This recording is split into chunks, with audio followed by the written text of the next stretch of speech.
Chaque année a lieu en février le mois de l'histoire des Noirs. Inspirée par ces festivités, notre chroniqueuse Brigitte Bédard a eu envie de saisir l'occasion et de nous présenter quelques livres jeunesse sur le sujet. Salut Brigitte! Salut! La dernière fois que tu étais venue nous parler de livres pour enfants, tu avais fait un scandale en avouant payer tes enfants pour qu'ils lisent. Alors j'ai un peu peur. Quel chat tu vas sortir de ton sac aujourd'hui? Ben écoute, avec les livres que j'ai, là, sont tellement beaux. Là, je m'excuse pour les gens qui écoutent juste la radio et qui ne voient pas. Mais c'est très coloré, hein? C'est très, très coloré. C'est parfait pour les enfants qui commencent à lire, mais c'est tellement beau qu'ils vont avoir le goût de le lire. Et puis, bon, quand les enfants commencent à lire, bien, habituellement, on s'assoit avec eux, hein, et puis on lit avec eux. Mais les dessins sont très beaux aussi. Alors, comment s'appelle cette collection de livres coup de cœur? C'est fait par la maison d'édition La Courte Échelle. Et c'est une collection qui s'appelle De petit à grand ou De petite à grande. Mm-hmm. Et chaque livre raconte l'histoire d'un personnage célèbre, connu à travers le monde, dans différents domaines, les arts, l'histoire. As-tu des exemples? Bien là, ici, j'ai, peut-être que vous le connaissez moins, Jean-Michel Basquiat, qui était un artiste, peintre. Mais tout le monde connaît certainement Rosa Parks. Mm-hmm. Et tout le monde connaît certainement Martin Luther King. Voilà, ici, comme ça, que je vous montre pour et être que vous sûr, ne voyez c'est pas. ceux qui ont lutté contre la ségrégation raciale. Oui, c'est OK. ça. Et puis, il y a aussi Simone de Beauvoir. Mais je ne connais pas. En quel sens une femme blanche comme Simone de Beauvoir se retrouve dans cette collection? Non, mais c'est parce que moi, j'ai demandé à la dame à la Courte Échelle de dire, envoie-moi donc aussi un autre livre, n'importe lequel. OK, là, la collection est plus large. Elle oui, traite oui, pas la seulement de ce collection thème-là. est très, très, très large. Il y a toutes sortes de personnages et c'est écrit par Maria Isabel Sanchez Vegara. Et les dessins par d'autres personnes. Celui de Jean-Michel Basquiat, les dessins sont de Luciano Lozano. C'est une femme espagnole, assez jeune, qui a décidé de faire connaître aux enfants des personnages qui, quand ils étaient jeunes, quand ils étaient enfants, ils ont connu des situations d'injustice. Puis ils ont dû se battre contre soit la discrimination, soit comme, Simone de Beauvoir, on va explorer le côté discrimination sexuelle. Eh bien, par rapport à Martin Luther King ou à Rosa Parks ou à Harriet Tubman. Tantôt, j'ai dit Tubman, mais c'est Tubman. Alors, c'est toutes au niveau du racisme, évidemment. Mais il y a aussi d'autres, des scientifiques et tout ça. Il y a même un danseur dont je ne me rappelle plus le nom, mais un gars qui a voulu devenir danseur de ballet et qui a dû se battre contre l'industrie qui n'acceptait que des femmes. Alors, c'était mal vu qu'un homme danse le ballet. Alors, Sauf en Russie, peut-être. Sauf en Russie, peut-être. Mais l'idée, c'est que de petit à grand, donc on raconte de façon très succincte, OK, mais avec de très beaux dessins, l'histoire de ces gens-là qui ont été enfants et qui avaient des rêves et que malgré l'adversité, malgré les jugements, malgré le rejet, ils ont continué à chercher, puis ils sont arrivés à réaliser leur rêve. Martin Luther King avait un rêve. He had a dream, man. Oh, t'es vite, James.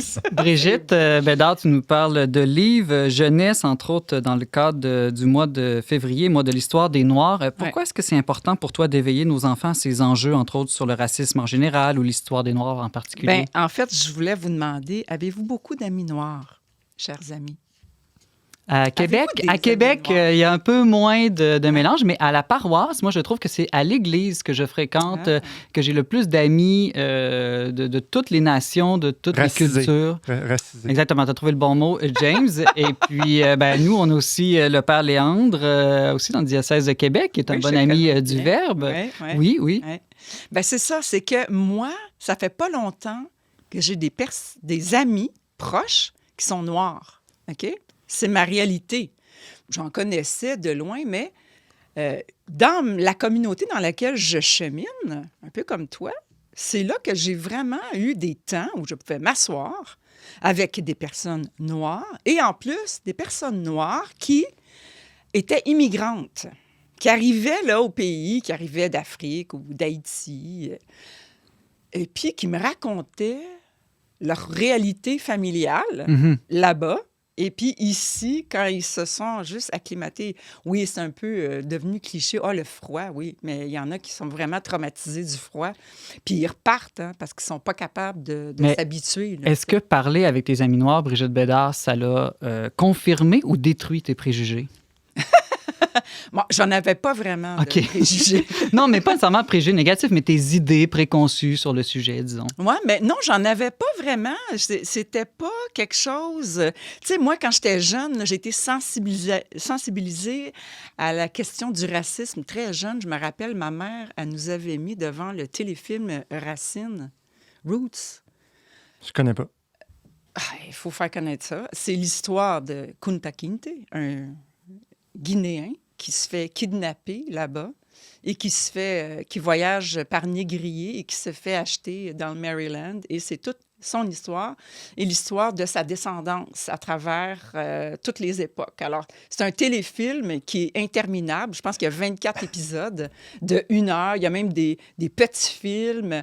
C'est vraiment... Moi, j'ai été comme happée par ça. J'avais 12 ans. Ça m'a traumatisée bien raide. Et ça m'a éveillée à cette conscience-là. Que j'en revenais pas. J'avais 12 ans, puis il y avait des êtres humains qui avaient été achetés et vendus comme des objets, là, des propriétés. Oui, puis justement, ce mois-ci, j'ai vu quelques articles là, qui disaient que le Québec sous-estime aussi dans son histoire la place des esclaves noirs, notamment. Oui, c'est ça. Alors, il y a eu ici des esclaves noirs. Bon, c'est sûr que c'était pas comme aux États-Unis, là. Non. C'était très différent, mais il y en a quand même eu. Ils portaient le nom de domestiques. Bon, puis ils n'étaient peut-être pas traités aussi sauvagement qu'aux États-Unis, mais bon, je pourrais pas m'avancer là-dedans. Mais j'ai appelé quelques amis noirs, n'est-ce pas, de mes amis. Et je leur ai dit, t'as-tu du mal avec ça qu'une blanche parle des Noirs? C'est intéressant. Qu'est-ce qu'ils t'ont répondu? Puis là, une de mes amies, elle m'a dit, « Ah, c'est le mois des Noirs! » Elle est haïtienne et puis elle dit, je ne savais pas. Alors, tu vois, là, il y a comme un côté où elle, ça la touchait pas. Puis là, j'y ai parlé du mois de l'histoire des Noirs, d'où ça venait, puis tout ça. Alors, c'est quand même quelque chose qui date de plusieurs années, mais ça a été officialisé depuis peu au Canada. Mais à travers ça, je voulais vous parler d'un personnage... Oui, c'est ça. Parle-nous de ton coup de cœur. Parce que je veux me garder du temps là, exactement. Pour Harriet Tubman. Alors, qui est cette femme? Alors, Harriet Tubman, qui a été reconnue comme personnage historique d'importance majeure par le gouvernement du Canada il y a peut-être 15 ans de ça. Est-ce que c'est elle maintenant qui est sur des billets, je pense, de 10 $? Elle n'est pas... Non, je me mélange avec une autre, désolée. Tu te mélanges avec Viola Davis au Canada, qui est sur le bill de 10 $. Tu as raison. J'allais dire, tu te mélanges avec la reine. Alors ça, c'est au Canada. Mais Harriet Tubman, il y a actuellement un débat à savoir si elle va être sur le bill de 20 $. OK. Parce qu'aux États-Unis, c'est ce que... Barack Obama avait commencé le travail, mais Trump a mis un holà. Elle disait qu'il ne voulait pas faire disparaître celui qui est sur les billets de 20 $. Je pense que c'est Jackson, là, puis il l'aimait beaucoup.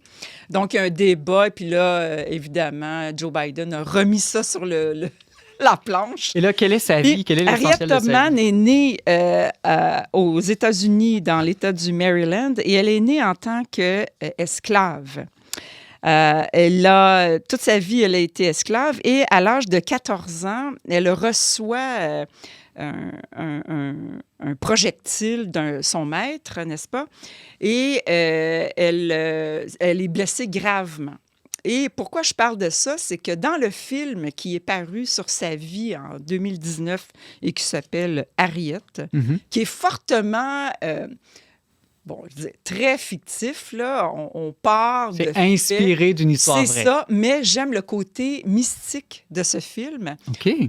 Ce film est très surprenant parce qu'il ne m'attirait pas, mais quand j'ai vu, c'est « Hey, Harriet Tubman, c'est-tu la même Harriet que le film que j'ai vu? » Mais oui. Donc, cette femme-là va avoir vraiment une commotion cérébrale, là, avoir une grosse cicatrice au front. À l'âge de 24 ans, elle a peur de se faire vendre. Donc, elle s'enfuit. Et c'est une femme qui sait se repérer avec les étoiles. Elle sait manger les racines, toutes concoctées. Elle sait survivre dans le bois parce que son père lui a tout appris. Et elle va s'enfuir jusqu'à Philadelphie. Et là, elle va devenir chef de train du chemin de fer clandestin qui part du Maryland et qui va se rendre jusqu'à Montréal. Et donc, c'est pas un vrai chemin de fer, là, on s'entend ça. Mais moi, au début, je pensais que c'était un vrai chemin de fer. Mais non, c'est vraiment un parcours où les esclaves ont des maisons protégées, des endroits protégés et où ils peuvent voyager de maison en hutte, en grotte, où tout est arrangé avec les Quakers des États-Unis qui sont fortement impliqués dans la libération de tous ces esclaves-là. Et elle va s'enfuir comme ça. Et arrivée là-bas, elle dit, c'est pas vrai que je vais laisser ma famille comme ça. Elle s'équipe et elle retourne dans le Maryland, là même où sa tête est mise à prix. Et elle va libérer comme ça de 30 à 40 000 Noirs esclaves. C'est incroyable, l'histoire de cette femme-là. Puis ça, c'est vrai. Et savez-vous, c'était quoi son surnom? Non. La Moïse des Noirs. J'allais te dire que c'est très biblique. C'est une libératrice. Oui, puis c'est pour ça que dans le film, on joue beaucoup sur cette image de la Moïse des Noirs parce qu'elle libère son peuple et sur sa tombe, sur la sépulture, c'est vraiment son nom. La Moïse des Noirs, tu sais, Moses of Negroes, je ne sais plus c'est quoi exactement l'appellation, mais c'est assez surprenant. Et elle avait des visions, vraiment, à cause du choc qu'elle avait. Elle avait des tremblements, elle tombait dans des sommeils profonds. Est-ce qu'elle était chrétienne? Semblerait que oui, parce que, en tout cas, d'après le film... Simon, il s'est dit, elle a des visions, elle doit être chrétienne. Non, pas nécessairement, mais je veux savoir quelle est l'origine de ces visions. C'est pas assez documenté, c'est ça l'affaire. C'est pas assez documenté, mais lire là-dessus, c'était passionnant. Cette femme-là, juste à elle seule, incarne... Écoute, elle a été infirmière à la guerre de Sécession. Elle a tout fait, cette femme-là, je vous dis. Après ça, elle s'est mise à se battre pour le droit des femmes. Donc, elle a été activiste féministe bien avant l'heure. Oui, James? Mais là j'en profite là, parce que la chronique achève. Puis avec tout ce que tu as appris, là, je te pose la question qui tue. Y est-tu systémique ou pas, le racisme? Ça, c'est dur à dire. Quand j'assiste au vécu... Brigitte, tu as le droit de pas répondre, c'est une blague. Non, je veux répondre. Okay. Parce que quand j'ai discuté avec mes amis qui se cherchent de l'emploi, je dois admettre que pour mes amis qui sont noirs, c'est plus difficile que pour mes amis qui sont blancs. Et ça, tu dis rien. Est-ce que c'est systémique? Je le sais pas, mais c'est un constat que juste autour de moi, un homme hyper qualifié, parce qu'il a un accent, puis qu'il n'a peut-être pas le look... mais... Fabrice, je suis curieux. C'est vrai aussi dans ta paroisse à Québec, cette réalité du mélange des cultures, du fait qu'il y a plus de gens noirs que dans la population en général? Oui, c'est vrai que parce qu'ils sont croyants, parce qu'ils cherchent un lieu où il y a de la vie chrétienne, alors ils participent dans notre communauté. Puis je dirais, mais je trouve que c'est très représentatif de la société dans laquelle nous vivons aujourd'hui. Je trouve, on retrouve dans notre Église ce qu'on voit dans la société. C'est un beau miroir. C'est un bon miroir, ouais, c'est bien représentatif. Intéressant. Brigitte Bédard, c'est malheureusement tout le temps qu'on avait, mais je te laisse un petit mot. Là, de tout ça, là, c'est elle, et j'imagine que tu veux surtout faire découvrir à nos jeunes. Oui, vraiment. Puis je dirais, mais il y a Rosa Parks aussi, qui est très, très... l'histoire est très intéressante, mais je trouve que pour les enfants, c'est une belle façon de les éveiller au vécu de nos frères et sœurs. Enfants de quel âge à peu près? Vraiment, au début de la lecture, là, je dirais 2e, 3e année, tranquillement. Il y a des très beaux dessins, très bien. C'est attirant pour l'enfant, des très courts textes. Fait que c'est parfait pour ceux qui commencent à lire. Première année même. Brigitte Bédard, chroniqueuse en N'est pas du monde, à La Victoire de l'amour, journaliste pigiste, entre autres, pour Le Verbe, et auteur d'un 2e livre à paraître dans quelques jours, Je me suis laissé aimer aux éditions Artege et Novalis. Merci beaucoup, beaucoup pour ta présence. Merci à vous autres.